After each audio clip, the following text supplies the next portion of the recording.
வணக்கம். அந்த காலங்களில் கூறுவார்கள்,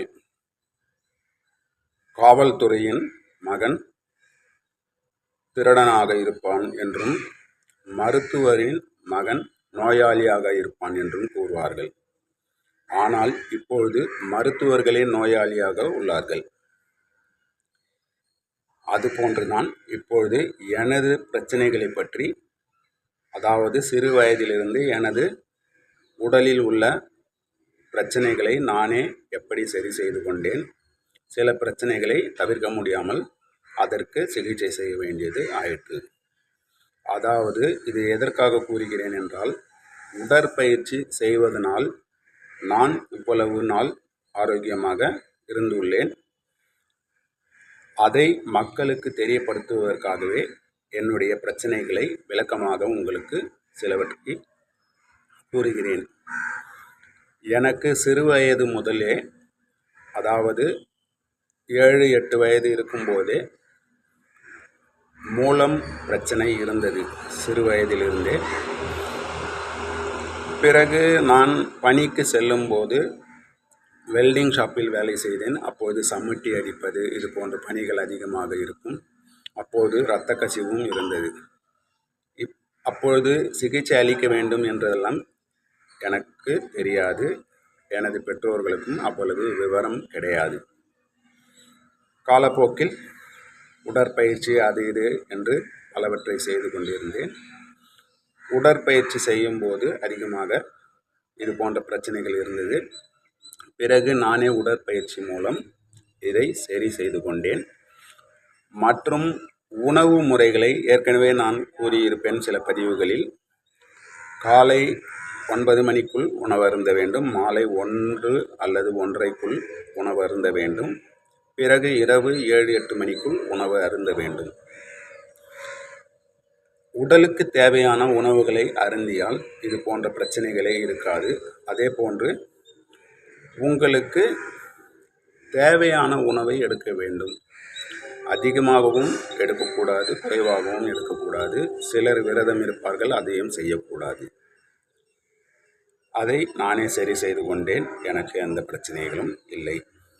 பயிற்சி முறைகளையும் நான் கூறியது போல் ஏற்கனவே பதிவுகளில் கூறியிருப்பேன். அதற்கேற்றாற்போல் பயிற்சிகளை செய்து கொண்டு இருக்கிறேன். பிறகு சிறு வயது முதலே எனக்கு கால் முட்டி, நன்றாக கவனியுங்கள், இந்த முட்டி பெரியதாக இருக்கும். அதாவது இப்பொழுது பார்த்தீர்கள் என்றால் நேராக இருக்கிறது அல்லவா, இந்த முட்டி வளர்ந்திருக்கிறது. அப்பொழுது சிறு வயதில் மருத்துவரிடம் சென்று விசாரித்த போது, அதனால் ஏதேனும் பிரச்சனை இருந்தால் மட்டும் அதை ஆப்ரேஷன் செய்தால் போதும், மற்றபடி அதனால் ஏதேனும் பிரச்சனை இருக்கிறதா என்று விசாரித்தார். அதாவது ஒரு 20 வயதில் சென்று விசாரித்த போது அவர் கூறியது, அதனால் எந்த பிரச்சனையும் இல்லை.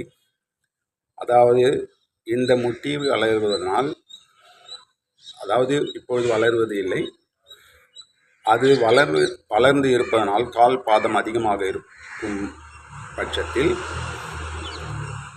ஓட்ட பந்தயம், அதாவது ரன்னிங் இது போன்ற பயிற்சிகள் செய்வது கடினம். இது சிறு வயதில் முதலே இருக்கிறது. அதை எந்த பிரச்சனையும் இல்லை. அதனால் நான் அதை அறுவை சிகிச்சை செய்யவில்லை. பிறகு கால் முட்டியில், அதாவது முழங்கால் முட்டி இந்த பகுதியில், இதே காலில், இடது காலில் முட்டி பகுதியில் நீர் சேர்ந்துவிடும். ஒரு 25 ஆண்டுகளுக்கு முன்பு, 25-30 ஆண்டுகளுக்கு முன்பு நீர் சேர்ந்துவிடும். முழுவதும் வீக்கமாக இருக்கும், வலி எடுக்கும், வேதனைகள் அதிகமாக இருக்கும். மருத்துவமனையில் சென்று இந்த முட்டி பகுதி மருத்துவமனையில் சென்று அதற்கு சிகிச்சை அளிக்க சென்றால் தினசரி அதற்கு சூடு வைப்பார்கள். அதாவது கட்டமாக இருக்கும், அதில் 2 பக்கமும் வைத்து சூடு வைப்பார்கள். அது 20 நிமிடம் சிகிச்சை. அப்பொழுது ஒரு நாளைக்கு 100 ரூபாய் என்று வாங்குவார்கள். ஒரு நாள் விட்டு ஒரு நாள் செய்ய வேண்டும். அது ஆயுள் முழுவதும் நாம் செய்ய வேண்டும் என்று மருத்துவர் கூறினார். ஆனால் என்னால் வலி வேதனைகளை தாங்க முடியவில்லை. சரி என்று நானும் கூறி சிகிச்சை செய்து கொண்டிருந்தேன். பிறகு வலி வேதனைகள் அதிகமாக இருந்தது. ஆகையால் நான் நீரை வெளியே எடுக்க கூறினேன்.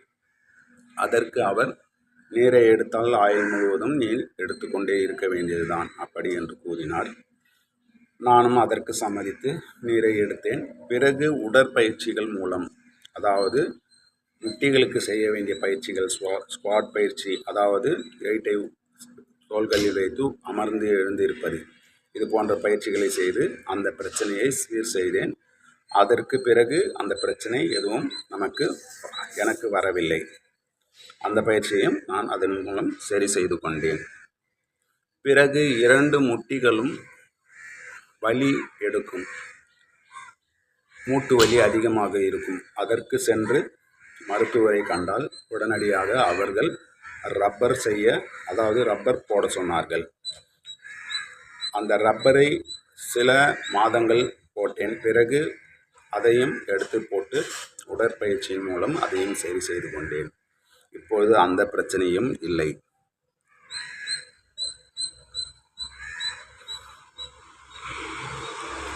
பிறகு உடலில் இரண்யா என்ற ஆப்ரேஷன் செய்து உள்ளேன். அதாவது சிறுங்குடல் இப்படி கீழாக இறங்கும் தசைப்பகுதியில் இப்படி இறங்கி வெளியில் இப்படி வரும். அப்போது வலி வேதனைகள் அதிகமாக இருக்கும். அதாவது அடி வயிற்றுக்கு கீழ்ப்பகுதியில் வலது புறத்தில் ஆப்ரேஷன் செய்துள்ளது. குறைந்தபட்சம் 18 வருடங்கள் ஆகிறது. அந்த ஆப்ரேஷன் செய்தால் எந்த வெயிட்டும் தூக்கக்கூடாது என்று கூறுவார்கள். நான் அதிகப்படியாக 100 கிலோவுக்கு மேலே வெயிட் தூக்கியுள்ளேன். அதனால் எந்த பிரச்சனைகளும் இல்லை. அதற்காக உங்களை வெயிட் தூக்க வேண்டும் என்று கூறவில்லை. அதாவது சிறு வெயிட் தூக்குவதற்கே சிலர் பயப்படுவார்கள். அதே போன்று அறுவை சிகிச்சை செய்தால் அடுத்த பக்கம் செய்ய வேண்டிய அவசியம் ஏற்படும். அதையும் நான் உடற்பயிற்சிகள் மூலம் இனி வராதவாறு தவிர்த்து கொண்டேன். அதற்கான பயிற்சிகளை சிலவற்றை தவிர்த்து கொண்டேன், சில பயிற்சிகளை மேற்கொண்டேன். அது உடற்பயிற்சி செய்யும்போது உங்களுக்கு தானாக தெரியும். பிறகு சிறு வயதில் அல்சர் பிரச்சனை வந்து அதற்கும் சிகிச்சை பெற்றேன்.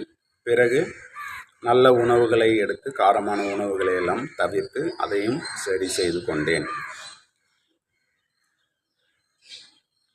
ஒரு முறை இரவு நேரம் வயிறு வலி என்று வெகு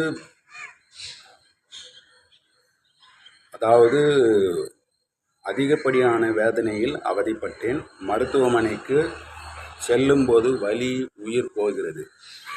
ஒரு மருத்துவரிடம் சென்றால் அங்கு 90 வயதில் ஒரு மருத்துவர் இருந்தார். மாத்திரைகள் கொடுத்தார். அதை சாப்பிட்டேன், சரியாகவில்லை. வீட்டுக்கு வந்தேன், சரியாகவில்லை. திரும்பவும் மருத்துவமனைக்கு சென்றேன். 1 மணி 2 மணி அளவில் சென்றேன்.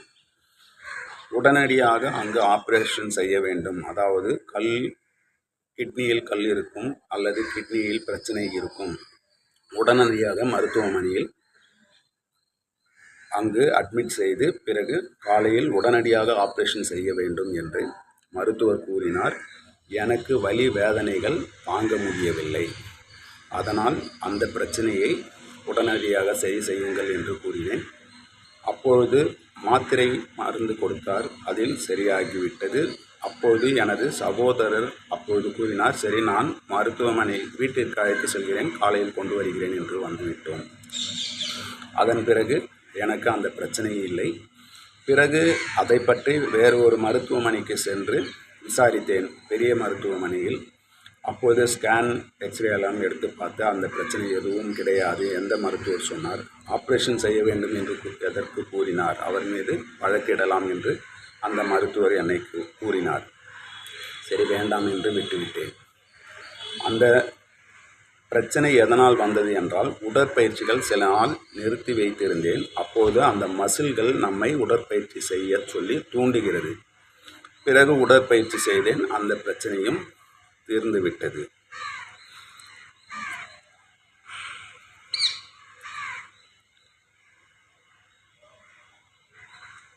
கண் அறுவை சிகிச்சை, அதாவது எனக்கு பள்ளியில் படிக்கும் போதிலிருந்தே பார்வை குறைபாடு இருந்துள்ளது. அது எனக்கு தெரியவில்லை, எனது பெற்றோர்களுக்கும் அதை விவரம் அறியவில்லை, அதை பற்றிய விவரங்கள் பெற்றோருக்கும் அறியவில்லை. அதாவது வகுப்பில் போர்டில் எழுதி போடும்போது எனக்கு தெரியாது. பக்கத்தில் இருப்பவர்களின் நோட்டை பார்த்து கண்களை இப்படி சுருக்கி கொண்டு தான் எழுதுவேன். அது போன்று எழுதியதனால் எனக்கு படிப்பறிவு அப்போது குறைவாக இருந்தது. அவ்வளவு படிப்பும் கிடையாது.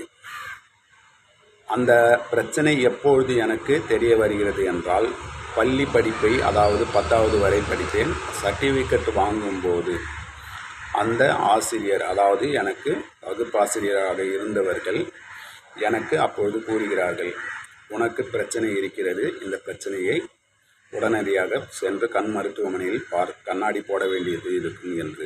பிறகு கண்ணாடி போட்டேன். பிறகு காலப்போக்கில் கேட்ராக்ட் அதாவது கண்புரை உடனடியாக ஆப்ரேஷன் செய்து லென்ஸ் பொருத்தப்பட்டது. மறு ஆண்டு திரும்பவும் அடுத்த கண்ணிற்கு ஆப்ரேஷன் செய்து கேட்ராக்ட் லென்ஸ் பொருத்தப்பட்டுள்ளது. அந்த பிரச்சனையும் தீர்ந்தது.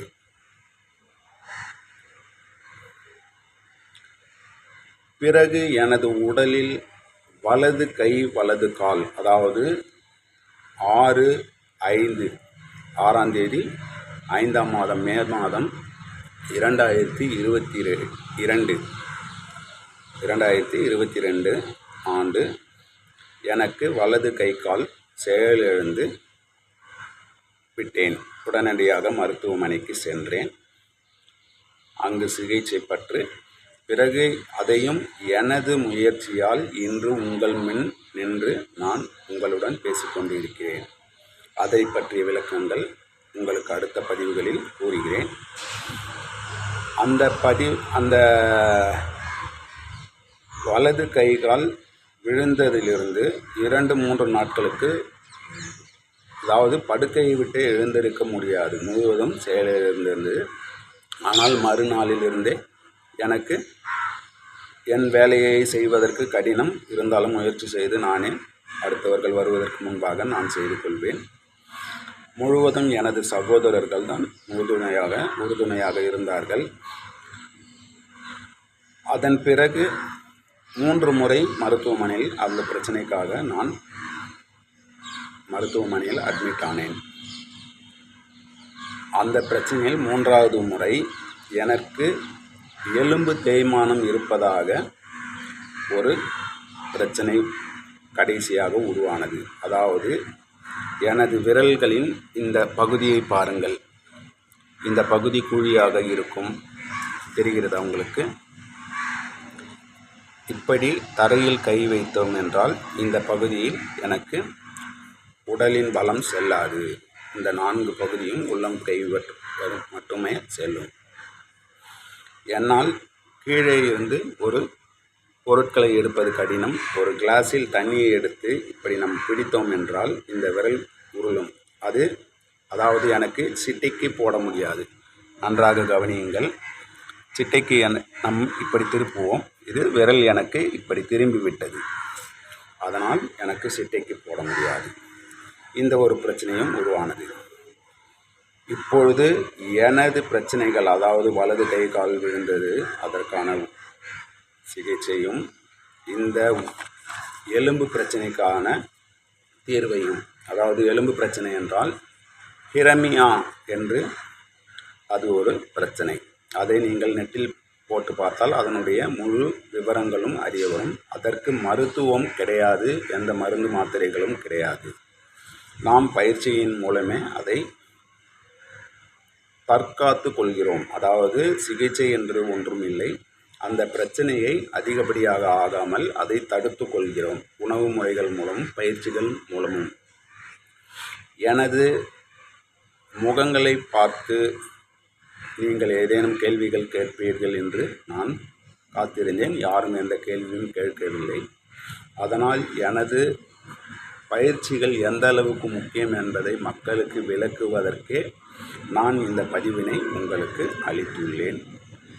நீங்கள் எதற்காகவும் பயப்படாதீர்கள். எனது முழு பிரச்சனைகளையும் நான் உங்களுக்கு கூறியுள்ளேன். இன்னும் ஏதேனும் பிரச்சனைகள் இருந்தால் சில பகுதிகளில் நடுவில் கூறுவேன், அதையும் கேட்டுக்கொள்ளுங்கள். உடலை நன்றாக பாதுகாத்து கொள்ளுங்கள். எதற்கும் பயப்படாதீர்கள். வணக்கம்.